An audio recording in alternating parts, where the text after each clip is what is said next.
Hello students, this is Prachi. Welcome to our channel. आज हम करने वाले हैं क्लास 11 फिजिक्स का chapter that is kinetic theory start कर रहे हैं हम। इससे पहले कि हमने जितने भी चैप्टर्स कवर कर लिए हैं उनका लिंक आपको डिस्क्रिप्शन बॉक्स में मिल जाएगा, आप जाके प्लेलिस्ट को थ्रू कर सकते हैं। एंड आज हम बात करेंगे काइनेटिक थ्योरी की।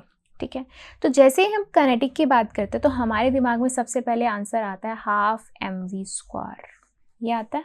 ठीक है, यहाँ पे हम बात करेंगे काइनेटिक थ्योरी ऑफ गैसेस की। ठीक है, गैसेस क्या है? एक फॉर्म ऑफ मैटर है। ठीक है, तो इस चैप्टर में हमने बात करनी है कि गैसेस जो होती हैं वो किससे बनी है? एटम से, मॉलिक्यूल से बनी हुई हैं। ठीक है, एटम्स पास आते हैं तो क्या बिहेवियर शो करते हैं, दूर जाते हैं तो क्या बिहेवियर शो करते हैं। ओके, और हम स्टार्टिंग से लेकर अब तक के जितने लॉज आए, ठीक है, जितनी हाइपोथेसिस आई उनके बारे में डिस्कस करेंगे।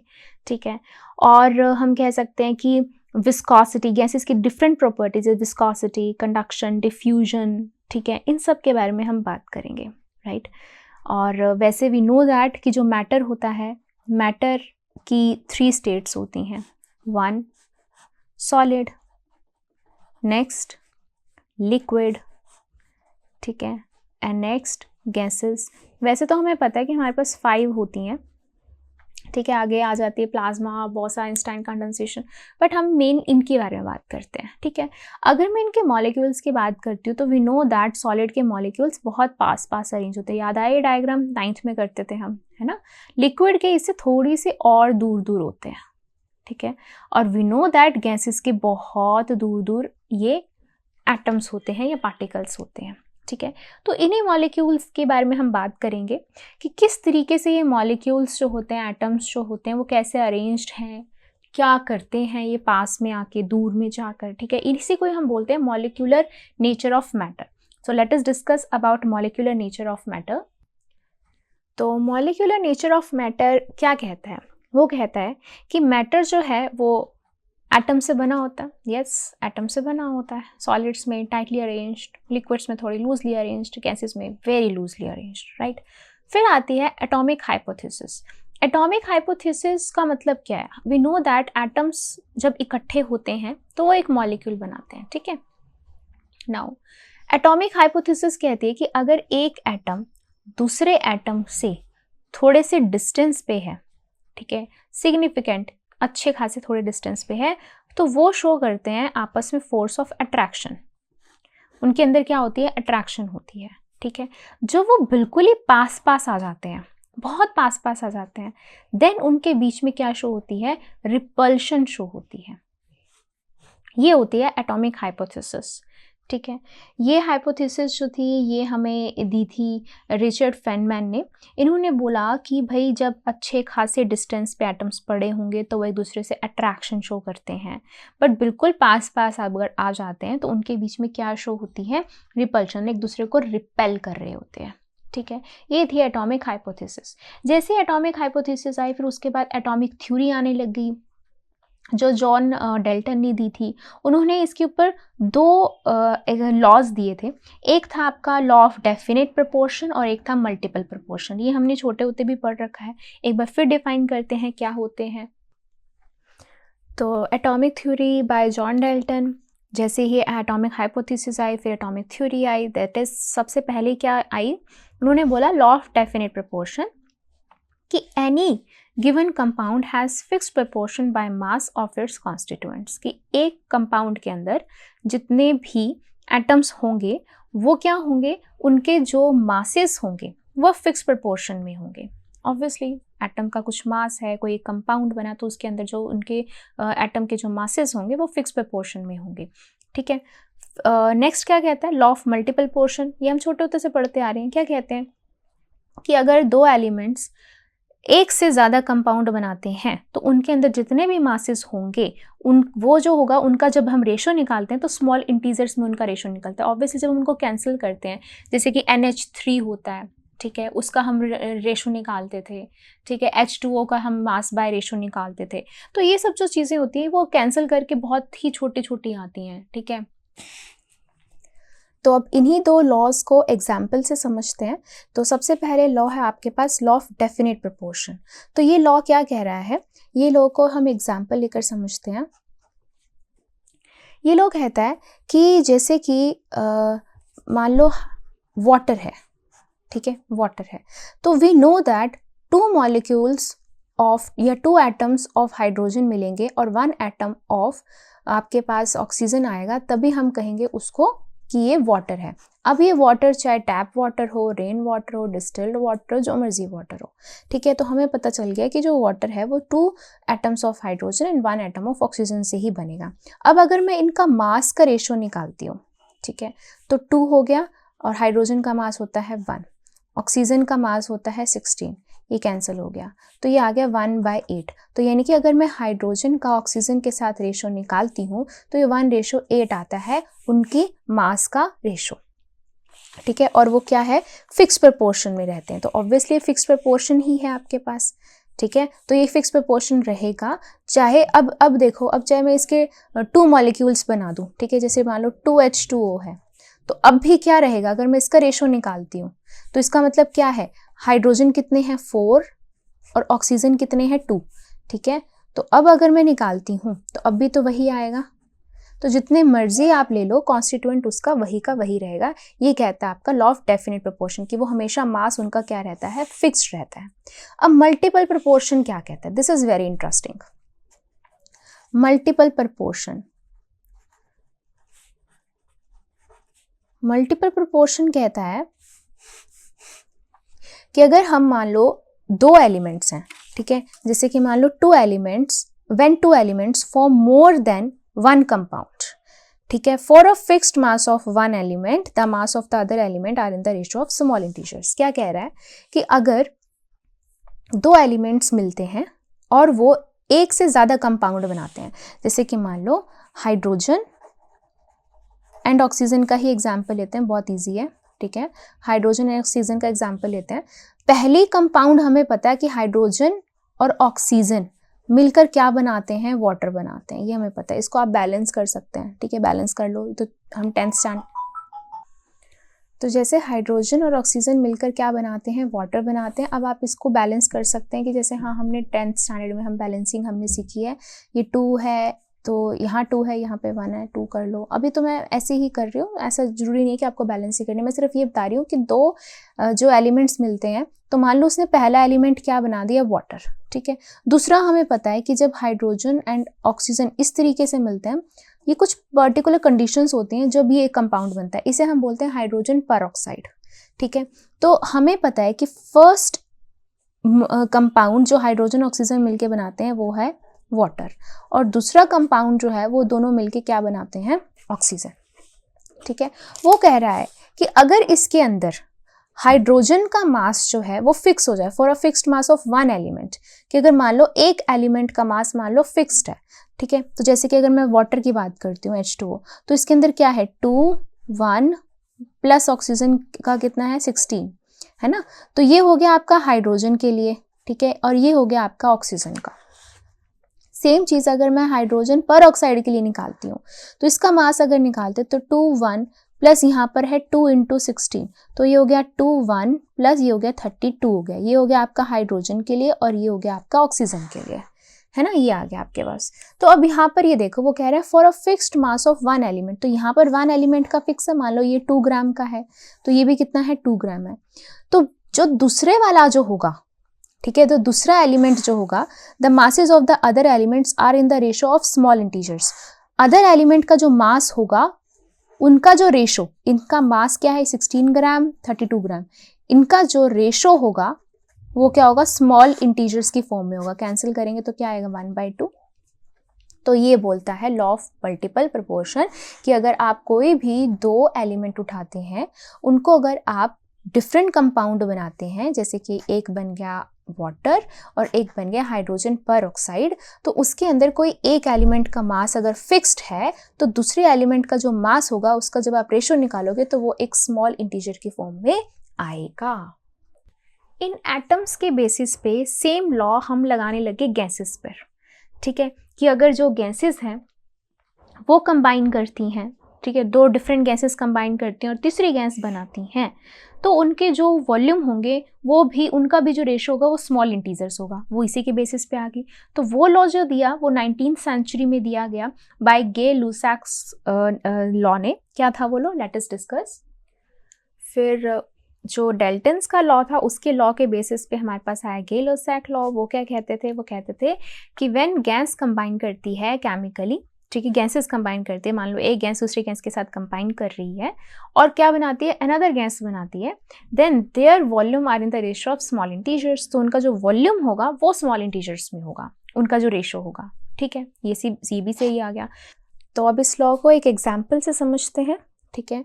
जैसे कि मान लो आपके पास ये एग्जाम्पल है कि चलो हाइड्रोजन एंड वाटर का तो हो ही गया, ठीक है। मान लो हाइड्रोजन है, मिलता है ये किसके साथ, नाइट्रोजन के साथ, और क्या बनाता है, मान लो अमोनिया बनाता है, ठीक है। इसको हम बैलेंस कर लेते हैं, ये 3 है, ये 3 हो जाएगा, 3 2 6 और यहाँ पे हमें 2 लगाना पड़ेगा, बैलेंस हो गई इक्वेशन, ठीक है। अब मैं अगर ये बोलती हूँ कि जैसे कि हाइड्रोजन का 3 वॉल्यूम है, 3 वॉल्यूम का मतलब क्या है कि यहाँ पर हम बात कर सकते हैं 30 भी हो सकता है, यहाँ 10 हो सकता है, ये 20 हो सकता है, ठीक है, 6 भी हो सकता है, ये 2 हो सकता है, और ये फिर से क्या कहते हैं इसको 4 हो सकता है, ठीक है। आप इसका मतलब वो समझिए कि यहाँ पर 3 लिखा है, यहाँ 1 लिखा है और यहाँ 2 लिखा है एक तरीके से। तो हम वॉल्यूम कुछ भी हम ले सकते हैं, 10 भी मल्टीप्लाई हो सकता है, 15 भी मल्टीप्लाई हो सकता है, ठीक है। तो अब अगर यहाँ पे मान लो 3 वॉल्यूम है, 3 वॉल्यूम है ऑफ हाइड्रोजन का, यहाँ पर 1 वॉल्यूम है किसका, नाइट्रोजन का, ठीक है। तो यहाँ पे कितना है, 2 वॉल्यूम है किसका, अमोनिया का, ठीक है। तो अब अगर मैं इनके वॉल्यूम्स का रेशो निकालती हूँ, ठीक है, इनका वॉल्यूम्स का रेशो निकालती हूँ, मान लो रेशो मैंने किस में निकाल दिया है, hydrogen ratio nitrogen ratio ammonia निकाल दिया, तो इसका रेशो क्या बन रहा है, 3:1:2 बन रहा है। क्लियर हुई ये बात, ठीक है। तो आप इसको आगे पीछे भी कर सकते हो कि और कहीं कई जगह पे ऐसे भी लिखा होता है कि नाइट्रोजन का रेशो हाइड्रोजन के रेशो और अमोनिया के रेशो के साथ आपको दिया हुआ है, नाइट्रोजन का पहले 1 लिख दो, फिर हाइड्रोजन का लिख दो और फिर अमोनिया का लिख दो। तो इनके जो वॉल्यूम का जो रेशो होता है कि when gases combine chemically to yield another gas, their volumes are in the ratio of small integers. तो उनका जो हम वॉल्यूम उठाते हैं वो स्मॉल इंटीजर्स की फॉर्म में होता है। क्लियर है ये बात, ठीक है। अब सेम चीज़ अगर हम क्या करते हैं, 2 गैसेस हम ले लेते हैं, ठीक है, मान लो एक ये गैस ले ली हमने, एक ये गैस ले ली हमने, ये दोनों ही मान लो आप एक बार के लिए, और इनको हम सेम प्रेशर देते हैं दोनों तरफ, ठीक है, दोनों तरफ सेम टेम्परेचर देते हैं, दोनों तरफ सेम वॉल्यूम देते हैं, तो हम कहते हैं इसके अंदर जितने भी नंबर ऑफ मॉलिक्यूल्स एग्जिस्ट कर रहे होंगे इस कंडीशन में वो भी सेम होंगे।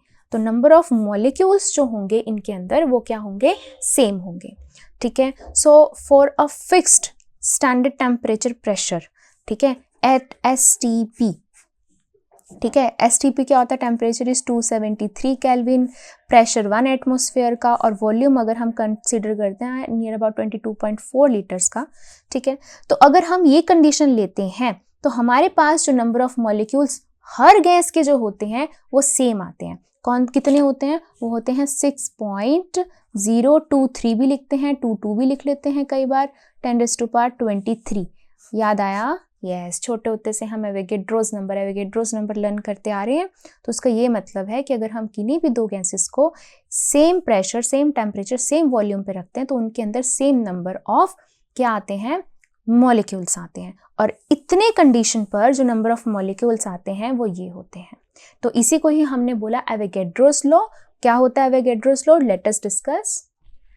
तो एवोगैड्रोस लॉ क्या हुआ कि equal volume of all gases at equal temperature and pressure have same number of molecules. तो किन्हीं भी हम गैसेस को इक्वल वॉल्यूम देंगे, इक्वल टेम्परेचर इक्वल प्रेशर पे रखेंगे तो उनके अंदर नंबर ऑफ मॉलिक्यूल्स भी क्या होंगे, सेम होंगे, ठीक है। अब सारे के सारे मोस्टली जो सारे एलिमेंट्स होते हैं वो मॉलिक्यूल्स की फॉर्म में ही होते हैं, ठीक है। काफ़ी सारे एटम्स मिलके कम मॉलिक्यूल बनाया होता है, काफ़ी सारे मॉलिक्यूल मिलके क्या बना देते हैं, क्या एलिमेंट बना देते हैं। तो इसीलिए जो डाल्टन ने एक एटम के ऊपर थ्योरी दी गई थी उस थ्योरी को हम कैसे रेफर कर सकते हैं, मॉलिक्यूलर थ्योरी ऑफ मैटर पे भी मैटर की तरह हम उसको रेफर कर सकते हैं। और ये थ्योरी मोस्टली हर एक साइंटिस्ट ने इसको एक्सेप्ट किया था, ठीक है। अब बहुत सारी ऑब्जर्वेशंस हुई रिसेंट टाइम में, उसके बाद हमें पता चला कि जो मॉलिक्यूल्स होते हैं, ऑब्वियसली ये तो सबको पता ही है कि molecules made up of atoms, molecules मिलकर क्या बना रहे हैं, मैटर बना रहे हैं। लेकिन जब हमने एटम को भी एटम को भी हमने जूम इन करा, वहाँ से हमें क्या मिला कि हमें पता है कि atom consist of electron, proton and neutron, ठीक है। फिर हमने क्या देखा, हमने छोटे से छोटा माइक्रोस्कोप डिस्कवर किया जिसको हम बोलते हैं इलेक्ट्रॉन माइक्रोस्कोप। तो उस इलेक्ट्रॉन माइक्रोस्कोप से और एक और स्कैनिंग टनलिंग माइक्रोस्कोप की हेल्प से हम एबल हो पाए कि एटम के अंदर का भी जो सबसे छोटा है दैट इज़ इलेक्ट्रॉन, उसको भी हम क्या कर पाए, ढूंढ पाए, ठीक है। वो जो आपके पास एटम होते हैं, इसको हम डिस्कस करेंगे कि क्या साइजेस होते हैं इनके। हम एटम के अंदर, ठीक है, जहाँ इलेक्ट्रॉन थे उस इलेक्ट्रॉन को हम डिस्कवर कर पाए, ठीक है, with the help of electron microscope and scanning tunneling microscope की हेल्प से हम उसको डिस्कवर कर पाए, देख पाए हम उनको, ठीक है। वैसे जो साइज ऑफ एटम होता है, कि एटम का जो साइज होता है वो एंगस्ट्रॉम की इक्वल होता है, 1 एंगस्ट्रॉम इक्वल्स टू 10⁻⁻10 मीटर, ठीक है, इतना का होता है, राइट। और अगर सॉलिड्स में हम देखते हैं तो हमें पता है कि सॉलिड्स के अंदर जो एटम्स होते हैं वो पास पास होते हैं, बहुत पास पास होते हैं। तो इस पास पास में जो इनके बीच का जो गैप होता है, जो डिस्टेंस होता है, जो सेपरेशन होता है, ठीक है, वो होता है नियर अबाउट 2 एंगस्ट्रॉम, ठीक है, near about 2 angstrom in solids, ठीक है। लिक्विड्स के अंदर क्या होता है, लिक्विड्स में भी ऑलमोस्ट इतना ही होता है, बट क्या होता है, लिक्विड्स में उनके पास ज़्यादा स्पेस होता है, वो घूम रहे होते हैं, राइट। लेकिन अगर मैं गैसेस की बात करती हूँ, गैसेस के अंदर जो एटम्स के बीच का जो डिस्टेंस होता है, वो जो घूम रहे होते हैं इधर उधर, मीन जो डिस्टेंस होता है उन लोगों का होता है 10 एंगस्ट्रॉम के आसपास होता है, उनके बीच का जो सेपरेशन होता है, क्योंकि वो बहुत दूर दूर होते हैं, बहुत दूर दूर होते हैं। अब इतनी दूर दूर होते हैं तो उनके बीच का फोर्स ऑफ अट्रैक्शन को हम क्या कर सकते हैं, यहाँ पर निग्लेक्ट कर सकते हैं, ठीक है। बट यहाँ पे एक डेफिनेशन जरूर आती है जिसे हम बोलते हैं मीन फ्री पाथ, कि अगर मान लो कोई भी एक एटम है गैस का, उसने क्या किया, वो यहाँ तक आ गया बिना किसी से टकराए, यहाँ आके इससे टकराता है। अब अभी जो इसने डिस्टेंस ट्रेवल किया ना बिना टकराए किसी के साथ, तो उसे हम बोलते हैं mean free path. This is called mean free path, यानी कि फ्री था, बीच में कहीं किसी के साथ टकराया नहीं है वो, ठीक है, तो उसे हम बोलेंगे मीन फ्री पाथ, ठीक है।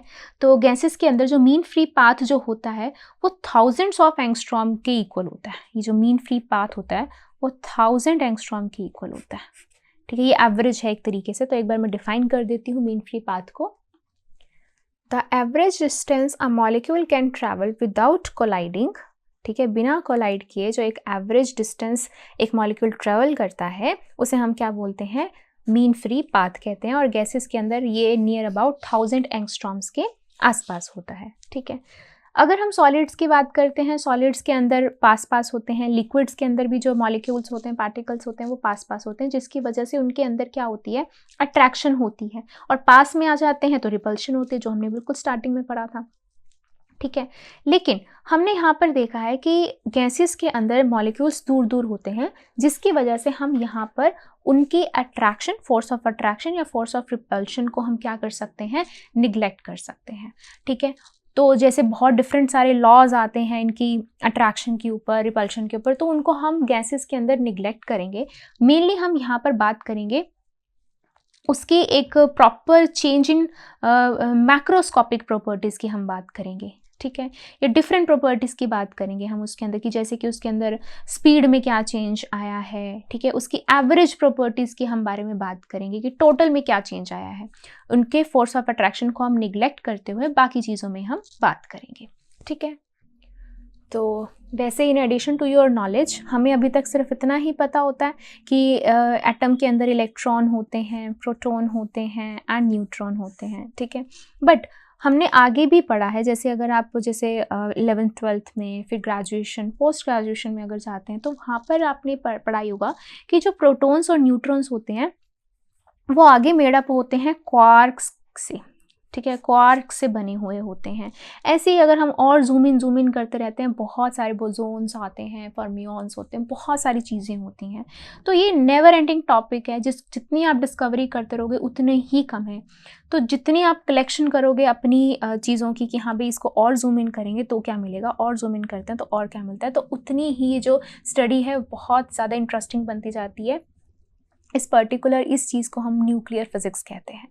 ठीक है, तो ये तो था ऑल अबाउट इंट्रोडक्शन। अब हम बात करते हैं बिहेवियर ऑफ गैसेस की। ठीक है, कि जिसके बारे में हम बात कर रहे हैं कि हम किस तरीके से गैसेस तक पहुँचे, किस तरीके से एटम से मॉलिक्यूलर थ्योरी पर पहुँचे, किस तरीके से हम उनके अंदर के फोर्स ऑफ अट्रैक्शन को हटा के बाकी थ्योरीज के बारे में बात करेंगे। तो वहीं से हम स्टार्ट करते हैं बिहेवियर ऑफ गैसेस से। तो बिहेवियर ऑफ गैसेस की बात करें तो प्रॉपर्टीज़ ऑफ गैसेस को समझना, स्टडी करना ज़्यादा इजी है as compare to solids and liquids की। क्यों? क्योंकि ऑब्वियस सी बात है इसके अंदर एक चीज़ तो ओमिट हो ही गई। क्या ओमिट हो गई? कि हमें फोर्स ऑफ अट्रैक्शन जो होती है या रिपल्शन जो होती है मॉलिक्यूल्स के बीच में, उसको हमने निगलेक्ट करना है, बाकी फैक्टर्स की बात करनी है। ठीक है, तो यहाँ पर हम एक स्टेटमेंट कंक्लूड कर सकते हैं, क्या? कि एट लो प्रेशर, ठीक है, एंड हाई टेम्परेचर क्या होता है? Gases remain gases. गैसेस के अंदर चेंज नहीं आता, वो लिक्विफाई नहीं होती हैं और लिक्विफाई हो भी नहीं सकती हैं। क्यों नहीं हो सकती हैं?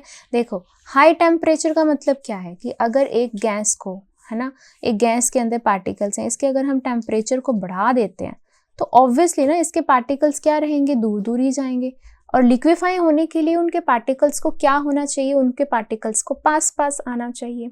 तो हम ये बोलेंगे कि at low pressure and high temperature gases ही रहती हैं और ये तभी इक्वेशन को क्या कर पाती हैं? सेटिस्फाई कर सकती हैं। कौन सी इक्वेशन को? ये आइडियल गैस इक्वेशन को।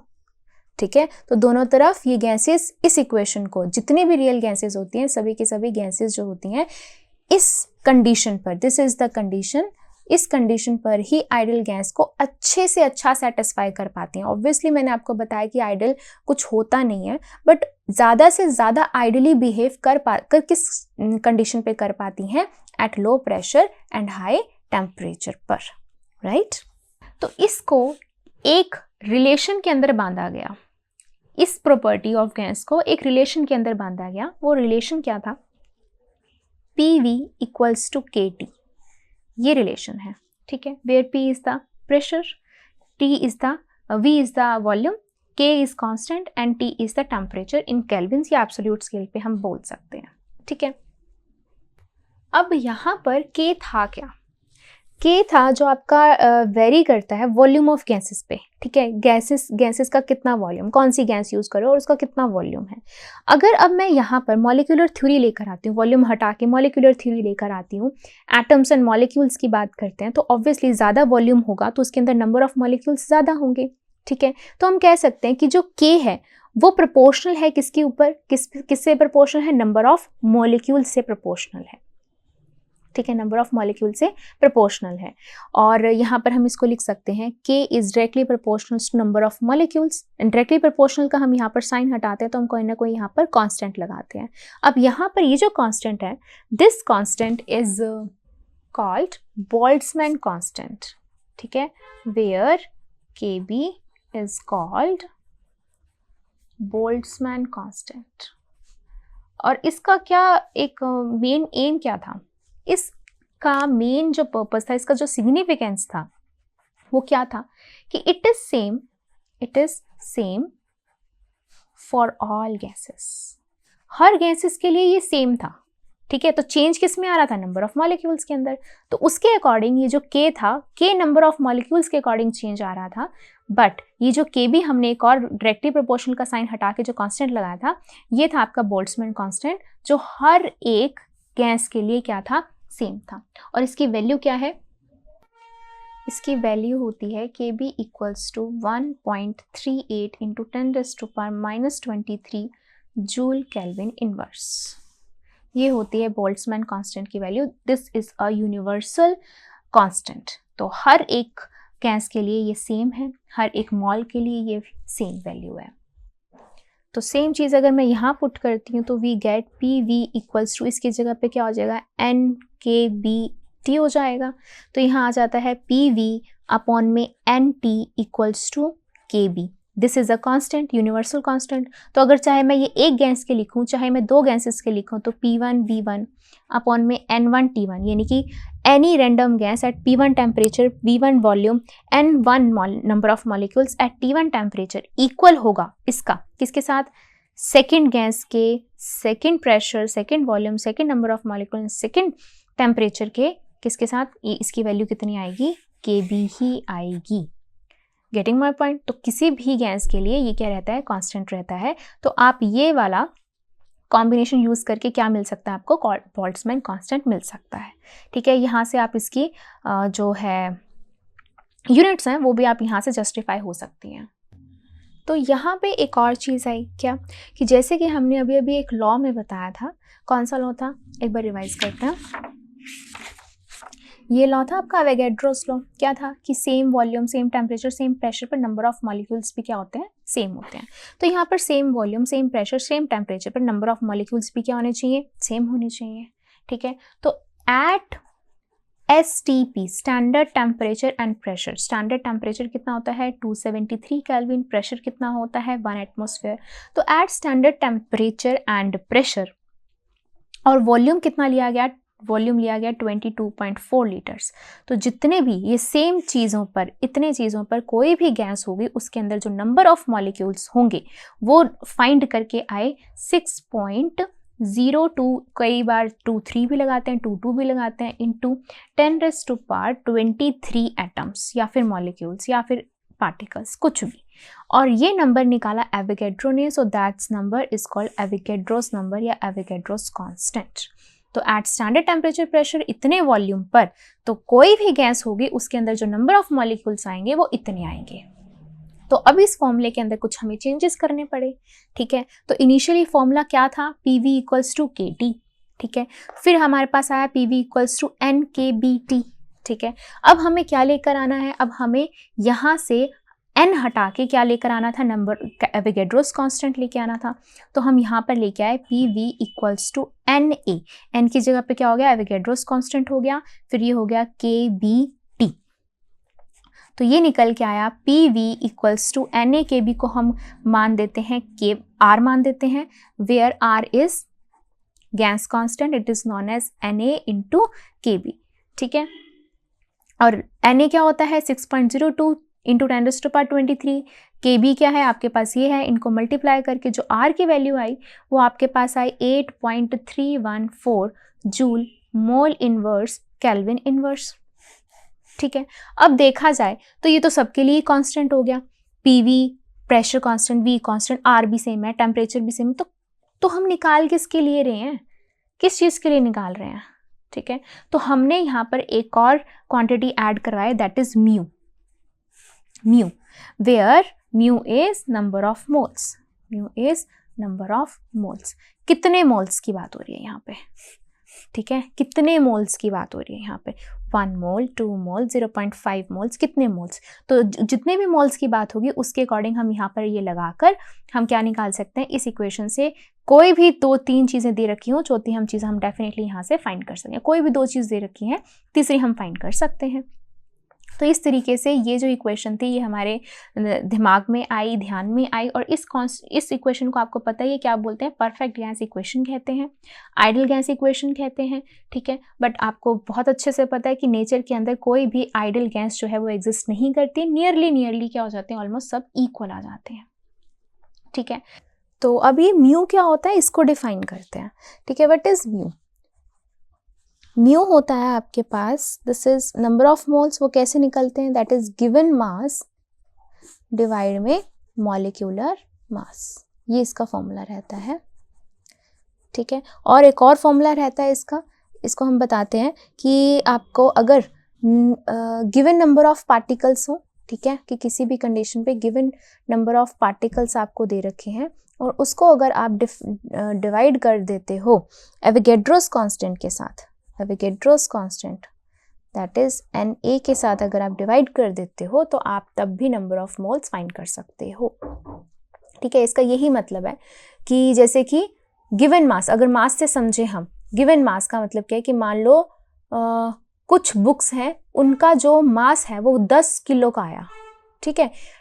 मॉलिक्यूलर मास यानी कि एक बुक का जो मास था वो था 1 kg, और ऊपर है 10 kg, नीचे है 1 kg, तो उनको डिवाइड किया तो नंबर ऑफ बुक्स आ गई ना 10, तो वही सेम नंबर ऑफ मॉल्स आ जाते हैं आपके पास। टोटल मास कितना है और एक मॉलिक्यूल का मास कितना है, तो वहां से आप नंबर ऑफ मोल्स फाइंड कर सकते हो। सेम यहाँ पर भी यही है कि बहुत सारे पार्टिकल्स आपको दे रखे हैं, ठीक है, और एक मोल में कितने पार्टिकल्स हैं।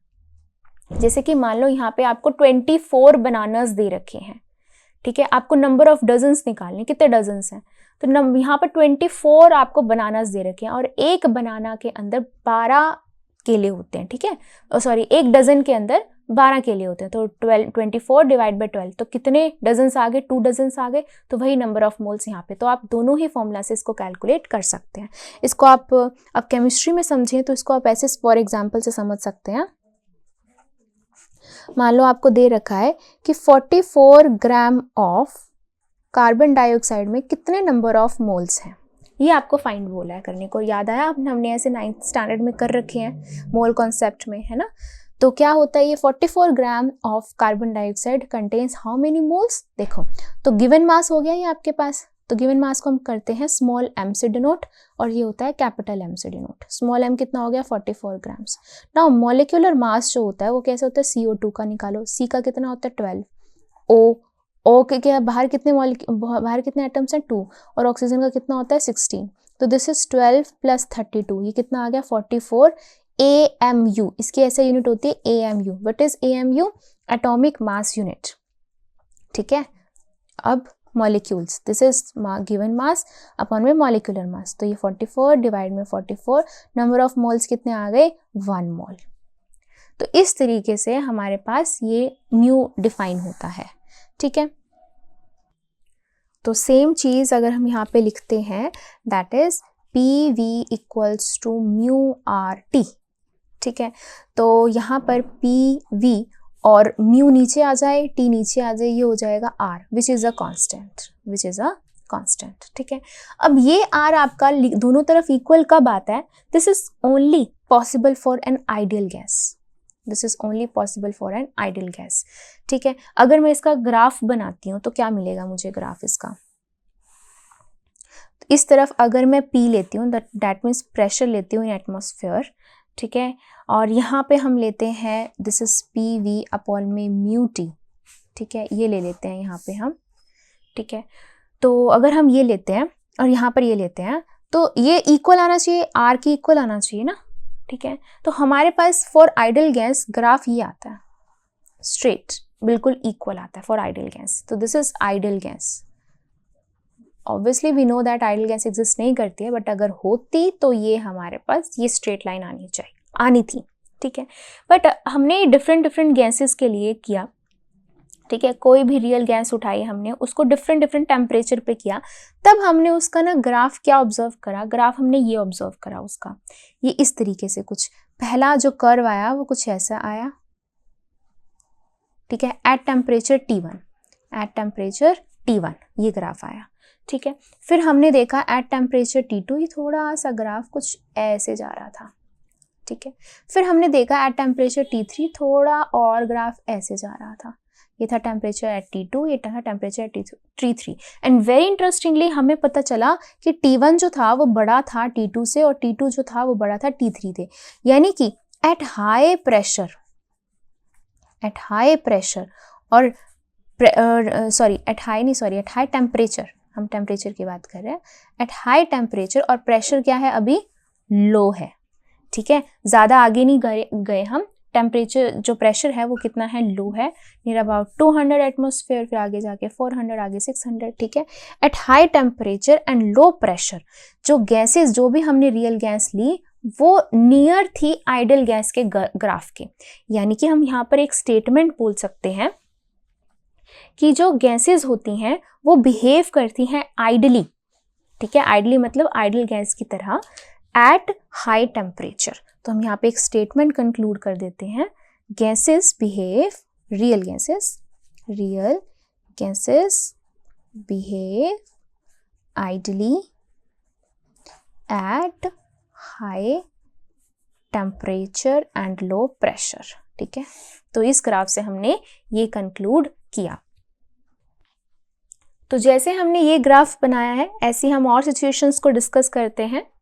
तो दूसरी सिचुएशन आपके पास क्या आती है, देखा जाए तो हम यहाँ पर बात कर रहे हैं that is PV equals to mu RT की, राइट। ठीक है, अगर मैं यहाँ पर म्यू को फिक्स कर दूँ, म्यू मतलब कि नंबर ऑफ मोल्स को मैं फिक्स कर देती हूँ। ठीक है, तो जो गैस कांस्टेंट होता है वो तो हमारा कांस्टेंट होता ही है, और टेम्परेचर को भी अगर मैं कांस्टेंट ले लेती हूँ, if temperature is also constant, ठीक है, वो फिक्स कर देते हैं, वो भी कांस्टेंट कर देते हैं, तो मैं कह सकती हूँ कि PV equals to complete constant हो गया। राइट हैंड साइड में सारे के सारे तीनों कांस्टेंट हो गए। यहाँ से मैं कह सकती हूँ कि P जो है वो इन्वर्सली प्रोपोर्शनल है टेम्परेचर के at constant temperature. Temperature constant करके मेरे को मिलता है कि जो प्रेशर है वो इन्वर्सली प्रोपोर्शनल है किसके, वॉल्यूम के। ऑब्वियस सी बात है, प्रेशर ज़्यादा दोगे तो गैसेस पास आ जाएंगी, गैसेस पास आ जाएंगी, मॉलिक्यूल्स पास आ जाएंगे, तो वॉल्यूम यानी कि वो कंप्रेस हो जाएगा, वॉल्यूम कम हो जाएगा। प्रेशर आप कम कर दोगे, हटा दोगे ऊपर से प्रेशर, गैस एक्सपैंड हो जाएगी, वॉल्यूम बढ़ जाएगा। ठीक है, ये तो सिंपल सी बात है। और ये सब चीज़ें हम किस पे कर रहे हैं, कांस्टेंट टेम्परेचर को हम एक बार के लिए निगलेक्ट कर रहे हैं। ठीक है, और नाउ अगर हम यहाँ पर अपना मैथमेटिकल दिमाग लगाएं तो हमें पता है कि कोई भी चीज़ अगर इन्वर्सली प्रोपोर्शनल होती है, उनके बीच में अगर हम ग्राफ ड्रॉ करते हैं, ठीक है, मान लो ये P है, ठीक है, ये V है, ओके, तो जो भी ग्राफ इन्वर्सली के लिए आता है वो आता है पैराबोला। ठीक है, क्या होता है पैराबोला, ये वाला होता है पैराबोला। ठीक है, ये हाफ हो गया पैराबोला, कंप्लीट करेंगे तो इस तरीके से हो जाएगा, ये आता है पैराबोला आना चाहिए। लेकिन जब हमने इसको यहाँ पर नोटिस करा ना, तो हमने ना यहाँ पे डिफरेंट टेम्परेचर के लिए किया कि एक गैस को एक टेम्परेचर पे, दूसरे गैस को दूसरे टेम्परेचर पे ऑब्जर्व करा, फिर ऐसे हमने 3 टेम्परेचर पे नोटिस करा, तो हमने ये देखा कि एक गैस तो ऐसे दिखा रही थी, ठीक है, दूसरी गैस दूसरे टेम्परेचर पे ऐसे दिखा रही थी, और तीसरे टेम्परेचर पर वो ऐसे दिखा रही थी। तो ये था टेम्परेचर T1, ये था टेम्परेचर T2 और ये था temperature T3। And very interestingly यहाँ पर भी क्या हुआ कि T1 बड़ा था T2 से और T2 बड़ा था T3 से। मतलब कि सबसे वर्स्ट पैराबोला कौन बना रहा है, T3 बना रहा है। ये तो पैराबोला बना ही नहीं रहा बेचारा, है ना। तो यानी कि बिल्कुल लो टेम्परेचर पर ये हमारा जो है वो लॉ इतना अच्छे से फॉलो नहीं कर पा रहा। ये बनाना तो पैराबोला था ना, तो ये लॉ अच्छे से फॉलो नहीं हो पा रहा। फिर T2 आया, T2 भी इतने अच्छे से नहीं कर पा रहा। T1 मतलब कि हाई टेम्परेचर था, तब वो थोड़ा थोड़ा क्या बना रहा था, पैराबोला बना रहा था, वैसा वैसा बिहेव कर रहा था। और इसी को ही हम क्या बोलते हैं, when P is inversely proportional to V, this is called Boyle's law. तो ये भी क्या हो गया, एट हाई टेम्परेचर ही हमें ये पैराबोला दिखा रहा है। ठीक है, लो टेम्परेचर पे पैराबोला नहीं बन रहा, हाई टेम्परेचर पर ये अच्छा पैराबोला दिखा रहा है। दैट मीन्स हाई टेम्परेचर पर ही ये कंडीशन आपके सेटिस्फाई हो रही है। ठीक है, तो हमने अब यहाँ पर किसको फिक्स कर लिया, यहाँ पे हमने टेम्परेचर को फिक्स कर लिया। ठीक है, व्हाट इफ मैं प्रेशर फिक्स कर दूं। ठीक है, व्हाट इफ मैं प्रेशर फिक्स कर दूं। अब नेक्स्ट कंडीशन लेती हूं मैं प्रेशर फिक्स करने की। ठीक है, तो एट फिक्स्ड प्रेशर अब क्या होगा, देखो हमारे पास ये था PV equals to mu RT। तो म्यू तो क्या है, वो तो हमने ऑलरेडी फिक्स कर ही रखे हैं। ठीक है, R वो तो हमारा कांस्टेंट होता ही है। अगर मैंने P को भी फिक्स कर दिया, यानी कि अब हमारे पास सिर्फ 2 चीजें बची, that is volume and temperature. तो एट फिक्स्ड प्रेशर वॉल्यूम जो होता है वो डायरेक्टली प्रोपोर्शनल होता है टेम्परेचर के, और इसे हम बोलते हैं चार्ल्स लॉ। क्या कहते हैं, चार्ल्स लॉ, कि at fixed pressure volume is directly proportional to temperature. तो अगर हम यहाँ पर चार्ल्स लॉ यहाँ पर हम बनाते हैं, तो हमारे पास आता है यहाँ पर लेट इट बी, यहाँ पर वॉल्यूम है, यहाँ पर टेम्परेचर है। ठीक है, तो हमें पता है इन्वर्सली प्रोपोर्शनल का ग्राफ हमेशा क्या आता है, स्ट्रेट लाइन होता है। ठीक है। तो स्ट्रेट लाइन हमें कैसे दिखाई दे रही थी, यहाँ पर हमने कोई भी एक रैंडम गैस उठाई और उसको हमने देखा डिफरेंट प्रेशर्स के लिए, ठीक है। हमने मान लिया P1 is greater than P2 is greater than P3, ठीक है। तो P1 के लिए हमारे पास ये लाइन आ रही थी, ठीक है। P2 के लिए हमारे पास ये लाइन आ रही थी और P3 के लिए हमारे पास ऐसी लाइन थी, यानी कि जितना ज़्यादा आपके पास प्रेशर ज़्यादा आ रहा था, ठीक है, तो वो वहाँ पर हमें ऐसी उठी हुई लाइन दिखाई थी, प्रेशर ज़्यादा वॉल्यूम कम। दिख रहा है आपको यहाँ से, इसका वॉल्यूम सबसे ज़्यादा है, इसका वॉल्यूम कम है, इसका वॉल्यूम और भी कम है, राइट। तो ये हमारे ग्राफ दिखा रहा था, राइट। अब सेम चीज़ अगर मैंने कार्बन डाइऑक्साइड उठाई गैस और उसके लिए मैंने ड्रॉ करी, तो मेरे को ये थोड़ी सी ना अलग चीज़ है, क्योंकि ये तो आइडली हम बिहेवियर देख रहे हैं। ऑब्वियसली हर एक चीज़ आइडल, हर गैस आइडल तो है ही नहीं, कोई भी गैस आइडल नहीं है, मैं तो बार बार बोल रही हूँ। ये तो हमने आइडियली उसका ग्राफ बनाया। तो जब हमने एक रियल गैस उठाई और उसको हमने प्लॉट करा, तो उसकी डेविएशंस ना कुछ ऐसे आ रही थी, इस तरीके से। मैं रेड वाली जो है वो CO2 बता रही हूँ, ठीक है, ये रेड लाइन्स हैं इसकी CO2 की, ओके। तो ये थी एट प्रेशर P1, ठीक है। फिर जो दूसरी आई वो ऐसे आ रही थी एट प्रेशर P2, जो तीसरी आई वो ऐसे आ रही थी एट प्रेशर P3। तो देखो यहाँ पे एक चीज नोटिस करना, आइडियली तो ये होना चाहिए था, तो P3 जो थी वो बहुत आइडियली से दूर जा रही थी। P2 पर आइडियली ये होना चाहिए था, बट एक्चुअल में वो P2 से थोड़ी सी दूर जा रही थी। और P1 पे आइडियली ब्लैक होना चाहिए था और रेड देखो ऑलमोस्ट वही है। तो यानी कि एट हाई प्रेशर जो चार्ल्स लॉ है वो हमारा बहुत अच्छा फॉलो होता है। तो आपने देखा हर लॉ जो आइडल गैस के लिए बनाया गया, उसके ऊपर कुछ ना कुछ कंडीशंस लग गई कि हाँ भाई एट हाई टेम्परेचर या एट हाई प्रेशर हमें ये क्या मिलेंगे, लॉ बहुत अच्छे फॉलो होते हुए मिलेंगे, ठीक है। तो ये सब लॉज तो हमने पढ़ लिए। अगर मैं 2-3 गैसेस मिक्स कर देती हूँ, ठीक है, 2-3 गैसेस नॉन रिएक्टिव गैसेस में मिक्स कर देती हूँ, तो क्या होगा। तो देखो यहाँ पर बहुत इंटरेस्टिंग एक लॉ आपके पास आता है। अभी तक तो हम एक आधी गैस की अगर हम बात कर रहे थे, ठीक है। तो अगर मैं कंसीडर करती हूँ एक मिक्सचर ऑफ नॉन रिएक्टिव, ठीक है, गैसेस हैं, आइडल गैसेस ही हैं, तो उसको क्या करेंगे हम, मान लो consider a mixture of non interacting ideal gases, ठीक है। आइडल गैसेस हमने उठाई हैं और उनके अंदर जो मोल्स हैं, ठीक है, नंबर ऑफ मोल्स है, μ1 फर्स्ट गैस का है, ठीक है, μ2 सेकंड गैस का, एंड μ3 जो होगा एटसेट्रा वो हो जाएगा आपका थर्ड गैस का, एटसेट्रा, ठीक है।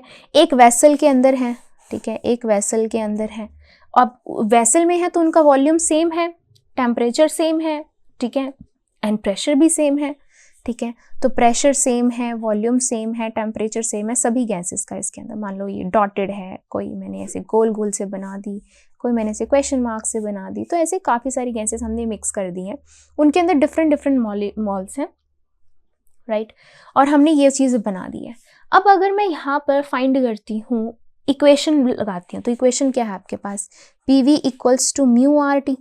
तो मैंने बोला है कि प्रेशर सेम है, वॉल्यूम सेम है और टेम्परेचर सेम है, गैस कांस्टेंट तो सेम होता ही है, सिर्फ नंबर ऑफ मोल्स डिफरेंट है ना। तो नंबर ऑफ मोल्स के लिए मैं फर्स्ट गैस के लिए μ1, ठीक है, सेकंड गैस के लिए μ2, थर्ड गैस के लिए μ3 एंड सो ऑन, और यहाँ पे क्या आ जाएगा, RT आ जाएगा, ठीक है। तो अब अगर मैं इसको ऐसे देखती हूँ कि ये PV हो गया μ1 RT plus μ2 RT plus μ3 RT and so on. यहाँ से वॉल्यूम भी सबको मैं क्या कर देती हूँ, डिवाइड कर देती हूँ, तो मेरे पास आ जाएगा μ1 RT by V, μ2 RT by V, μ3 RT by V and so on, ठीक है। अब मेरे को क्या मिल गया, ये सबका प्रेशर आ रहा है कि ये फर्स्ट गैस इस प्रेशर पे है, सेकंड गैस इस प्रेशर पे है, क्योंकि यहाँ से देखो ना प्रेशर का फॉर्मूला क्या बन रहा है, P equals to μRT by V, और यहाँ फर्स्ट के लिए, सेकंड के लिए, थर्ड के लिए, तो ये प्रेशर टोटल जो हो गया वेसल का, वो कितना आ गया, फर्स्ट प्रेशर का गैस, सेकंड प्रेशर का गैस, थर्ड प्रेशर का गैस एंड सो ऑन। ये बहुत इंटरेस्टिंग रिजल्ट है और इस लॉ को हम बोलते हैं Dalton's law of partial pressure.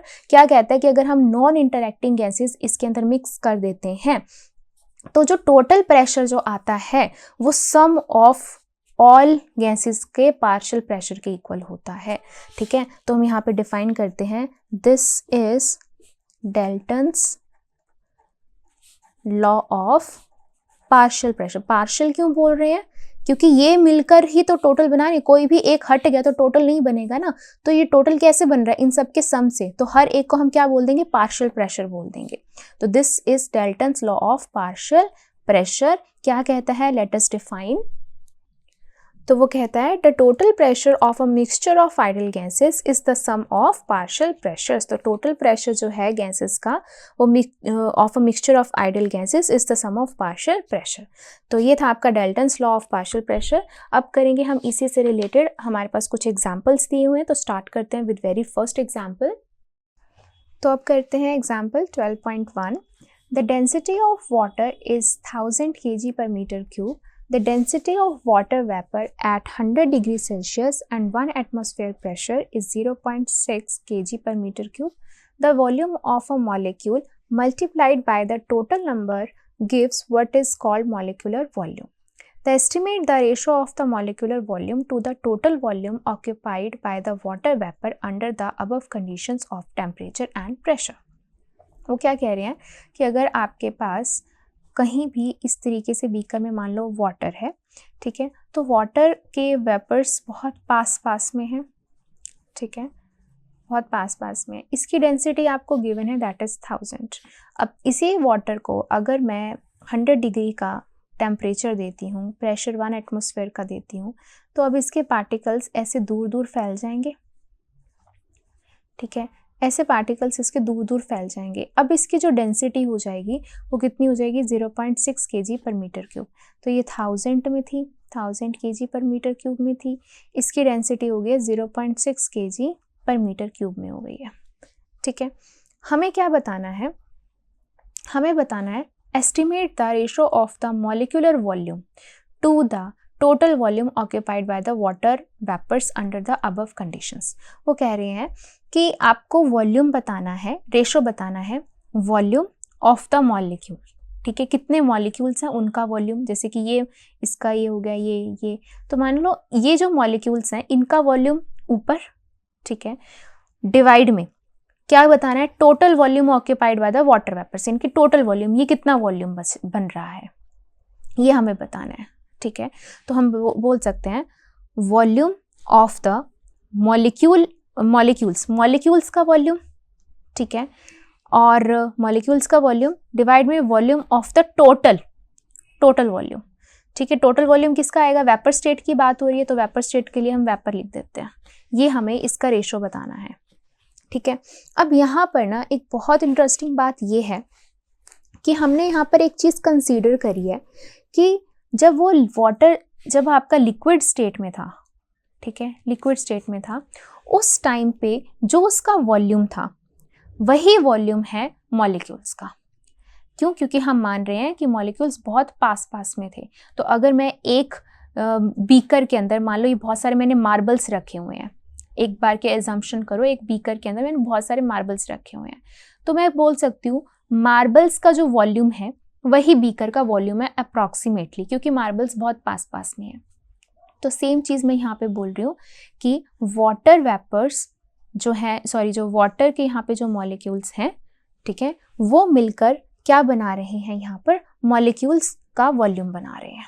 ठीक है, तो मैं यहाँ पे बोलती हूँ वॉल्यूम ऑफ वाटर यहाँ पर जो है वो इक्वल है किसके, वॉल्यूम ऑफ मॉलिक्यूल्स के, ये यहाँ पे हमारा इक्वल है। ठीक है, तो इन शॉर्ट मेरे को क्या निकालना है, मुझे निकालना है वॉल्यूम ऑफ वाटर के मॉलिक्यूल्स डिवाइड में वॉल्यूम ऑफ वेपर के मॉलिक्यूल्स, जो टोटल इसका है ये निकालना है मुझे। ठीक है, और इनके लिए वॉल्यूम्स के लिए मेरे को यहाँ पर डेंसिटी दी गई है दोनों की। ठीक है, चलो ठीक है, तो डेंसिटी ऑफ वाटर मॉलिक्यूल्स वो आपको दे रखी है 1000 kg पर मीटर क्यूब। ठीक है। And density of water vapours भी आपको दे रखी है, दैट इज 0.6 kg/m³। अब मुझे इसका रेशो चाहिए तो मैं डेंसिटी का भी क्या कर देती हूँ, रेशो कर देती हूँ, ठीक है। तो रेशो निकाल दो, डेंसिटी ऑफ वाटर अपॉन में density of volume, sorry vapour, ठीक है, इज इक्वल टू, ये हो गया आपका 1000 डिवाइड में 0.6, राइट। अब यहाँ पर क्या है, यहाँ पर है डेंसिटी ऑफ वाटर, तो डेंसिटी का formula we know that mass upon volume होता है, ये होता है, ठीक है। तो यहाँ पे हम लिख देते हैं this is the mass upon volume of water divide में mass upon volume of vapour is equal to 1000 upon में 0.6। अब अगर आप सोच रहे हो कि मैम आपने यहाँ पे mass of water, mass of vapour क्यों नहीं लिखा, क्योंकि आप खुद सोचो ना, मास क्या होता है, कांस्टेंट होता है। अगर एक लिक्विड वेपर स्टेट में गया है तो उसके किस में फ़र्क पड़ेगा, उसकी डेंसिटी में फ़र्क पड़ेगा, उसके वॉल्यूम पे फ़र्क पड़ेगा, क्योंकि वो एक्सपैंड होगा, है ना, वॉल्यूम पे फ़र्क पड़ेगा। लेकिन मास ऑफ जो मॉलिक्यूल्स हैं वो तो सेम ही रहेगा, चाहे वो किसी भी स्टेट में हो, आइस में हो, लिक्विड में हो या फिर वेपर स्टेट में हो। तो एक वाटर मॉलिक्यूल का मास तो वही रहता जो रहता है, ठीक है। तो मास से मास क्या हो गया, कैंसिल, क्या मिल गया, 1 अपॉन में VW अपॉन में 1 अपॉन में VV is equal to 1000 upon में 0.6, ठीक है। और हम इसको क्या लिख सकते हैं, ऊपर ले जाते हैं, वॉल्यूम ऑफ वेपर अपॉन में वॉल्यूम ऑफ वाटर, ये आ गया 1000 अपॉन में 0.6। हमें क्या चाहिए था, हमें चाहिए वॉल्यूम ऑफ मॉलिक्यूल्स, ठीक है, मॉलिक्यूलर वॉल्यूम चाहिए, and volume of water vapours का चाहिए, तो उल्टा चाहिए हमें। तो हम इसको उल्टा कर देते हैं और डाल के VW अपॉन में VV, इसको भी उल्टा कर देंगे हम, 0.6 अपॉन में 1000, पॉइंट हटा दिया, 0 लग गया, ये हो गया 6 × 10⁻⁻⁴। तो यहाँ हम देख पा रहे हैं कि जो फ्रैक्शन है वो है आपकी 6 × 10⁻⁴, राइट। तो इसका मतलब क्या हुआ, 0.0006 विच इज़ लेस देन 1। तो जब कभी भी फ्रैक्शन लेस देन 1 आती है, इसका मतलब क्या होता है कि जो डिनोमिनेटर है हमारा वो बड़ा है, और यहाँ डिनोमिनेटर में क्या है, वॉल्यूम ऑफ वेपर्स का है, ठीक है, मॉलिक्यूल्स इन वेपर स्टेट का है। तो हम ये लिखेंगे कि फ्रैक्शनल वॉल्यूम कम आया है क्योंकि वॉल्यूम वेपर स्टेट में बढ़ जाता है। तो ये था आपका एग्जाम्पल 12.1। चलिए करते हैं एग्जाम्पल 12.2। सो एग्जाम्पल 12.2 क्या कह रहा है, estimate the volume of the water molecule using the data in example 12.1। तो अब हमें क्या फाइंड करना है, हमें फाइंड करना है वॉल्यूम ऑफ वाटर मॉलिक्यूल, ठीक है, यानी कि एक वाटर का मॉलिक्यूल उसका कितना वॉल्यूम है, ठीक है, एक वाटर का मॉलिक्यूल, सिर्फ एक। तो हमारे पास ऐसे तो नहीं होता कि एक वाटर का मॉलिक्यूल के पास कितना वॉल्यूम, ऐसे तो हम नहीं निकाल सकते हैं। हम किसकी हेल्प ले सकते हैं, वाटर है, वाटर के मास की हेल्प ले सकते हैं, वाटर की डेंसिटी, यस डेंसिटी की बात कर सकते हैं, देन हम उसका वॉल्यूम फाइंड कर सकते हैं, ठीक है। और वो भी एक मॉलिक्यूल की बात नहीं करते हैं, हम मोल्स की बात करते हैं, है ना। जब कभी भी हमें गैसेस या लिक्विड्स की बात करते हैं तो हम मॉलिक्यूल्स में मोल्स की बात करते हैं। तो मोल से ही हम यहाँ पर स्टार्ट करेंगे, जैसे कि 1 मोल ऑफ वाटर हैज़, कितने मॉलिक्यूल्स होते हैं, एक मोल के अंदर कितने मॉलिक्यूल्स होते हैं, एवोगैड्रोस नंबर दैट इज 6.0, या फिर हम अप्रॉक्सीमेटली 6 भी ले लेते हैं, 23 मॉलिक्यूल्स होते हैं एक के अंदर, ठीक है। और 1 मोल ऑफ वाटर के पास मास कितना होता है, 1 मोल ऑफ वाटर हैज़ मास कितना होता है, दिस इज H2O, ठीक है। तो 2 × हाइड्रोजन का 1 प्लस ऑक्सीजन का 16, दिस इज 18 ग्राम्स, और इसको अगर हम किलोग्राम्स में लेंगे तो 0.018 kg हो जाएगा, ठीक है। तो अब देखो नंबर ऑफ मॉलिक्यूल्स एक मोल के अंदर इतने हैं, एक मोल का मास इतना है, तो यहाँ से हम एक मॉलिक्यूल का मास निकाल सकते हैं, जैसे कि 1 डजन के अंदर 12 बनाना है, ठीक है। और 1 डजन का जो वेट है मान लो 120 ग्राम्स हैं, इसको ध्यान से समझो, नहीं तो बच्चे बहुत कंफ्यूज होते हैं इसी चीज़ में। मान लो 1 डजन में 12 बनानास हैं, ठीक है। और 1 डज़न के अंदर जो उसका वेट है, ठीक है, 1 डज़न का जो वेट है वो कितना है, मान लो 120 ग्राम्स का वेट है। तो एक बनाना, ठीक है, एक बनाना का वेट कितना होगा, टोटल वेट डिवाइड में हम क्या कर देंगे, उसका नंबर ऑफ, उससे हम डिवाइड कर देंगे कितने बनानास हैं। तो यानी कि एक बनाना का वेट हमारे पास 10 ग्राम आ गया, ठीक है। तो हम यहाँ पर भी ऐसे ही करेंगे कि एक मोल के अंदर इतने मॉलिक्यूल्स थे, एक मोल के अंदर कितना मास था, इतना मास था। तो एक मॉलिक्यूल का कितना मास होगा, तो टोटल मास डिवाइड में number of molecules, total mass divide में नंबर ऑफ बनानास, ठीक है। तो यहाँ हम लिखेंगे 1 मॉलिक्यूल, यहाँ ध्यान रखना मोल अलग है, मॉलिक्यूल अलग है, 1 मोल में इतने मॉलिक्यूल्स हैं, ठीक है। तो 1 molecule of water has mass is equal to total mass divide में नंबर ऑफ मॉलिक्यूल्स, ठीक है। ये पॉइंट हटा दिया, ये आ गया 10 की पावर 3 नीचे आ गया, इसको इसे कैंसिल कर दिया 3, तो 3 इंटू 10⁻⁻26 kg, ये हो गया एक मॉलिक्यूल ऑफ वाटर का मास, ठीक है। Okay, so the mass of 1 molecule of water is this, right. अब हमारे पास मास आ चुका है एक मॉलिक्यूल का, राइट। हमें डेंसिटी पता होती है, इनकी डेंसिटी कितनी होती है, 1000 kg पर मीटर क्यूब होती है। Now we can easily find the volume, कैसे, density is equal to mass upon volume. तो density is equal to mass upon volume, cross multiply, volume इधर आ जाएगा, 3 इंटू 10⁻⁻26 डिवाइड में 1000, ये हो जाएगा 3 इंटू 10⁻⁻29 मीटर क्यूब, ये आ जाएगा वॉल्यूम, ठीक है, volume of a water molecule. यहीं से ही अगर आपको इसका रेडियस फाइंड करना हो तो आप रेडियस भी निकाल सकते हो, कैसे, वॉल्यूम क्या होता है, एक मॉलिक्यूल है तो स्फीयर का फॉर्म का होगा, तो 4/3 πr³ कितना है, 3 इंटू 10⁻⁻29 है, ठीक है। इसकी वैल्यूज़ अगर हम पुट करते हैं तो ये आ जाता है 4 इंटू 3.14 अपॉन में 3 इंटू r³, तो ये r³ is equal to 3 into 3 10⁻⁻29 divide में 4 इंटू 3.14। इसको जब हम पूरे को कैलकुलेट करते हैं हमें r जो मिलता है वो हमें मिलता है 2 इंटू 10⁻⁻10 मीटर, और हम इसको लिख सकते हैं 10⁻⁻10 क्या होता है, एंगस्ट्रॉम होता है, तो हम लिख सकते हैं 2 एंगस्ट्रॉम का हमें क्या मिलता है, वाटर का मॉलिक्यूल मिलता है, ठीक है। तो ये आ गया radius of a water molecule. तो ये था आपका एग्जाम्पल 12.2। चलिए करते हैं एग्जाम्पल 12.3। तो एग्जाम्पल 12.3 क्या कह रहा है, what is the average distance between atoms, inter atomic distance in water, ठीक है। आपको यही डाटा यूज़ करना, आपने हमें बताना है एवरेज डिस्टेंस बिटवीन एटम्स कितना होता है, ठीक है। सबसे पहले हम वाटर के लिए निकालेंगे, फिर हम वेपर्स के लिए निकालेंगे, ओके। तो वाटर की बात करें तो हमें पता है कि हम वाटर में हम क्या मानते हैं कि जो उसके मॉलिक्यूल्स होते हैं, जो उसके एटम्स हैं वो बहुत पास पास हैं, ठीक है, बहुत पास पास हैं। तो अगर उसका हमने एक का रेडियस अभी निकाला था 2 एंगस्ट्रॉम, ये भी हमने अभी निकाला, ठीक है, दोनों अगर पास पास होंगे 2 एंगस्ट्रॉम प्लस 2 एंगस्ट्रॉम टोटल कितना हो जाएगा, 4 एंगस्ट्रॉम।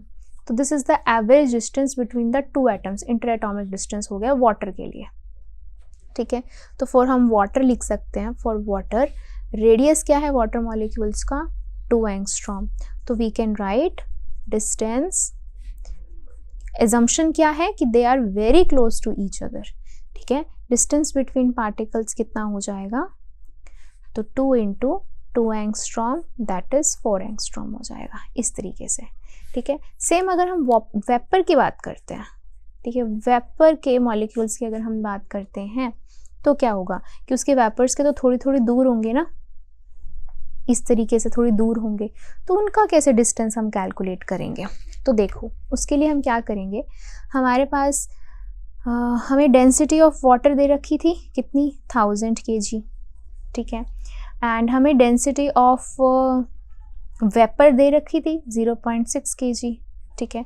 अगेन हम यहाँ पर वॉल्यूम की ही पहले बात करेंगे, वॉल्यूम की हेल्प से हम उसका रेडियस निकाल लेंगे, ठीक है।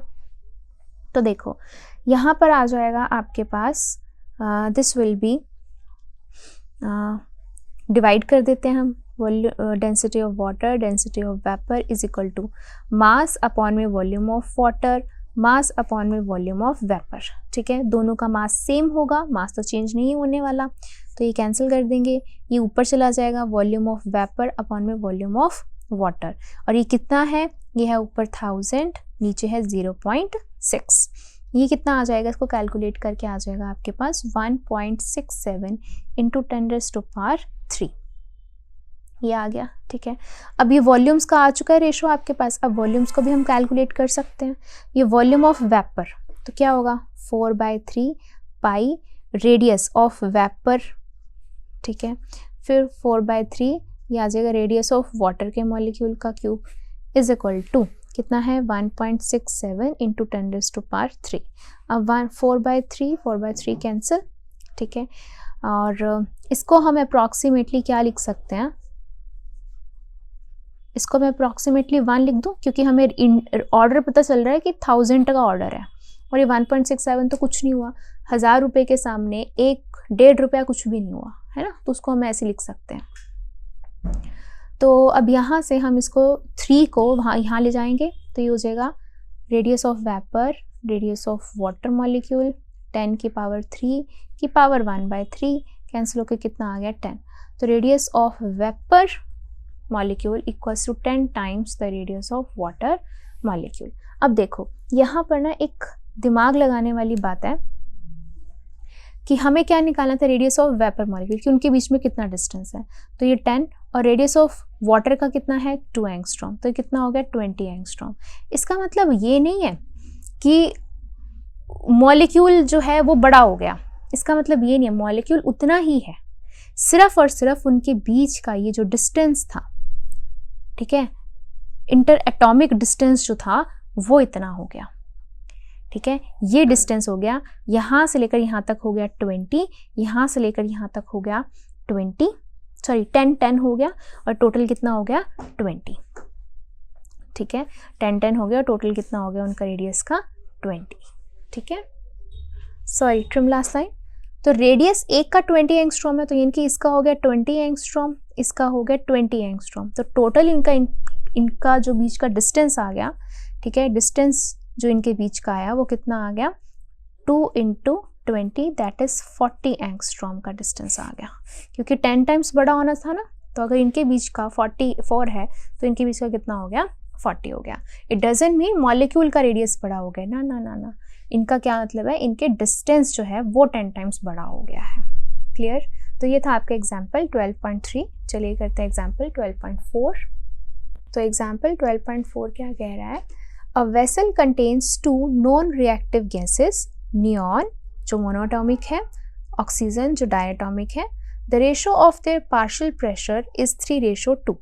Estimate the ratio of number 1 the number of molecules, number 2 the mass density of neon and the oxygen in a vessel, और atomic masses आपको यहाँ पर दे रखे हैं, ठीक है। ओके, तो यहाँ पर क्या बोला हुआ है कि एक वेसल है, ठीक है, उस वेसल के अंदर 2 नॉन रिएक्टिव गैसेस नियॉन और ऑक्सीजन का मिक्सचर पड़ा हुआ है, ठीक है। हमें क्या बताना है, ratio of their partial pressures is 3:2, यानी कि पार्शियल प्रेशर क्या होता है, प्रेशर जो नियॉन पे है प्लस प्रेशर जो ऑक्सीजन पे है, वो टोटल मिला के प्रेशर और neon plus pressure on oxygen, ये टोटल आता है प्रेशर ऑफ द सिस्टम, ठीक है। अब यहाँ इनका रेशो जो दे रखा है, pressure on neon, pressure on oxygen, इसका जो रेशो दे रखा है वो 3:2 दे रखा है, ठीक है। ओके, हमें क्या बताना है, हमें बताना है number of molecules. Number of molecules क्या बताने हमें, यानी कि number of molecules of neon divide by number of molecules of oxygen, ये हमें रेशो बताना है, राइट। ओके, अब प्रेशर का नंबर ऑफ मॉलिक्यूल से क्या कनेक्शन है, क्या कनेक्शन है, ये तो हमें पता है कि PV इक्वल्स टू क्या होता है, nRT होता है, ये हमने पढ़ रखा है ना, nRT, राइट, वेयर n क्या होता है, n is the number of moles, ठीक है। नंबर ऑफ मोल्स कैसे निकालते हैं, नंबर ऑफ पार्टिकल्स डिवाइड में एवोगैड्रोस नंबर, ठीक है। तो हम इसको कैसे लिख सकते हैं, हम डायरेक्ट इसकी वैल्यू यहाँ पे पुट कर दें, क्या आ जाएगा, PV equals to n upon में NaRT, ठीक है। अब अगर मुझे यही सारी की सारी चीज़ नियॉन के लिए और ऑक्सीजन के लिए लिखनी हो तो मुझे क्या मिल रहा है, मुझे मिल रहा है कि चलो प्रेशर दोनों के डिफरेंट है और उनका रेशो भी दे रखा है, कोई बात नहीं, ठीक है। वॉल्यूम, वॉल्यूम तो दोनों का सेम ही होगा, एक मिक्सचर है तो वॉल्यूम दोनों का सेम है। नंबर ऑफ एटम्स, जो एवोगैड्रोस कांस्टेंट है वो तो कांस्टेंट ही रहता है, दिस इज गैस कांस्टेंट, वो भी कांस्टेंट रहता है। Since this is a mixture, ठीक है, दिस इज अ मिक्सचर, तो दोनों के दोनों सेम टेम्परेचर पे हैं, है ना, दोनों के दोनों क्या है, सेम टेम्परेचर पर है। क्लियर है ये बात, तो यानी कि हमारा टोटली बाकी सारे तो चीज़ें क्या हो गई आपकी, कांस्टेंट हो गई, ठीक है। तो लिख सकते हैं VRT are same for both gases, ठीक है। And this is also Avogadro's constant, तो डायरेक्टली प्रेशर हमारा डायरेक्टली प्रोपोर्शनल पड़ गया हमारा सिर्फ और सिर्फ नंबर ऑफ एटम्स पे। तो प्रेशर, अब हम इसको लिख सकते हैं प्रेशर ऑफ नियॉन डिवाइड में pressure of oxygen. Now number of particles of neon, number of particles of oxygen, तो इसका रेशो भी कितना आएगा, 3:2, 3/2, यही इसका आंसर आ जाएगा, ठीक है। ओके, नेक्स्ट अब हम बात करते हैं सेकंड, क्या बोला इन्होंने, सेकंड बोला है mass density of neon and oxygen. Mass density यानी कि डेंसिटी की बात हो रही है यहाँ पर, ठीक है। अब डेंसिटी का प्रेशर से क्या कनेक्शन, अब प्रेशर और डेंसिटी को हम कैसे रिलेट कर सकते हैं, we know that PV equals to nRT, ठीक है। ओके, उसके बाद n की जगह पे हम क्या पुट करते हैं, एक और फॉर्मूला भी पता होता है ना, गिवन मास अपॉन में मॉलिक्यूलर मास, ये भी पता होता है हमें, अगेन RT। अब अगर मैं इस इक्वेशन को डिवाइड कर देती हूँ, dividing both sides by volume V, तो क्या आएगा, PV by V equals to M/V RT by capital M, ठीक है। V से V कैंसल, अब P/V यानी कि मास अपॉन वॉल्यूम क्या बनता है आपके पास, density, this is R, this is T upon में मॉलिक्यूलर मास। तो ये होता है रिलेशन प्रेशर एंड डेंसिटी का, ठीक है। अभी प्रेशर एंड डेंसिटी के लिए अब हम निकालेंगे इसको, तो निकालते हैं, कैसे करेंगे इसको प्रेशर एंड डेंसिटी के लिए, देखो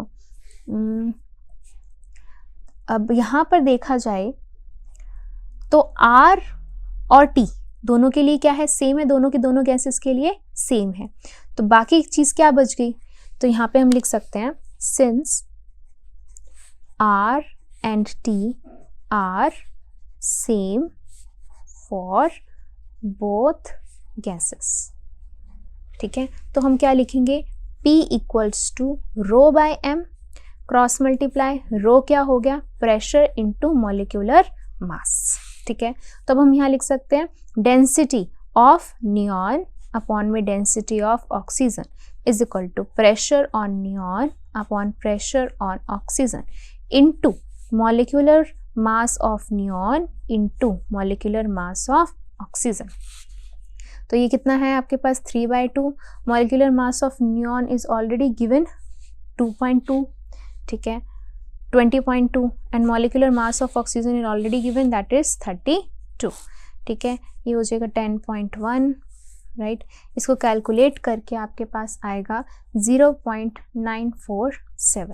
सो this is the density of neon to the density of oxygen molecule, this is your answer, ठीक है। तो ये था आपका example 12.4। So thank you, that's all for this video. Next video में हम डिस्कस करेंगे next topic of this chapter. Thank you.